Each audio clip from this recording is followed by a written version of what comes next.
মাছগুলো কুটে নিয়েছিলাম, তো আর ধোয়াটা দেখাইনি। তো আমি এর মধ্যে নুন আর হলুদ মাখিয়ে নিয়েছি। আমার তেল গরম হয়ে গেছে, তো আমি একে ভাজবো।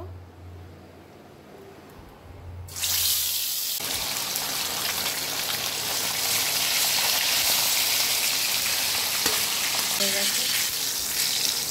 তো আমি এখানে মাছের ঝোল করব। কুমড়ো আর আলু নিয়ে নিয়েছি। তো কুমড়োটাকে আমি এইরকমভাবেই কেটে নিয়েছি, দেখে নিই সেরকম ঝোল করবে, যে যেভাবে কাটবে তো সেইভাবে কেটে নেবে। এইভাবে কেটে নিয়েছি। তেল গরম হয়ে গেছে, আমি পেঁয়াজ দিয়ে দিলাম।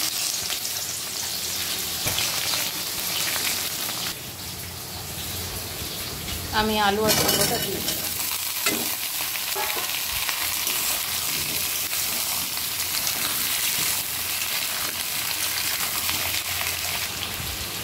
আমি এর মধ্যে আন্দাজ মতো নুন দিয়ে দিচ্ছি।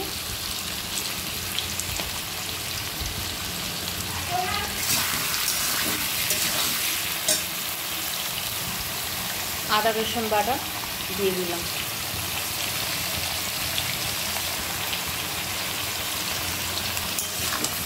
এটাকে নেমে একটু 5 মিনিট ভালো করে একটু ভেজে নেব।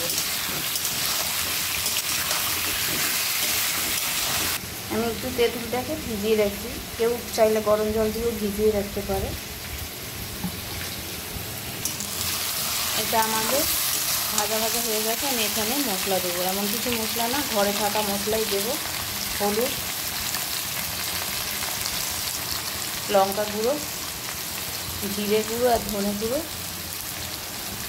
ব্যাস, মশলাটাকে আমি ভালো করে কষে নেব।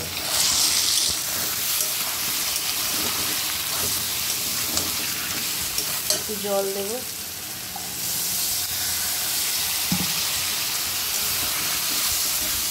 কেউ চাইলে টমেটো দিতে পারে, যেহেতু আমি তেঁতুল দেবো তো টমেটো দেবো না। এটা আমার কষা হয়ে গেছে, এটা আবার তেলের ওপর এসে গেছে। তো আমি এর মধ্যে এখন জল দেব।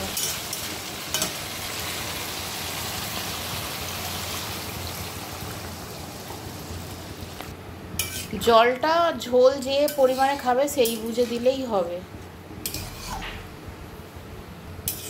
তো আমি অনেকটা মাছ দেবো বলে আমি জলটা একটু বেশিই দিয়েছি।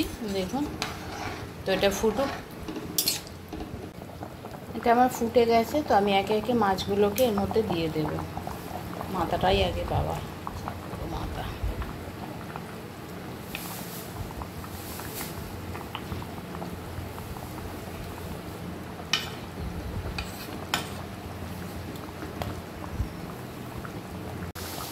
এটা আমাদের মোটামুটি রেডি। তো আমি এখন এই যে তেঁতুলটা গুলে রেখেছি, আমি এখন তেঁতুলটা দিয়ে দিচ্ছি। তো টকটা বুঝেই দেবেন সবাই, যেরকম যতটা খাবে। কেউ চাইলে যেহেতু কুমড়ো হালকা মিষ্টিও দিতে পারেন। তো আমরা তো চিনি দিই না, যাই হোক ওটা যে যার মুখের স্বাদ অনুযায়ী দেবেন।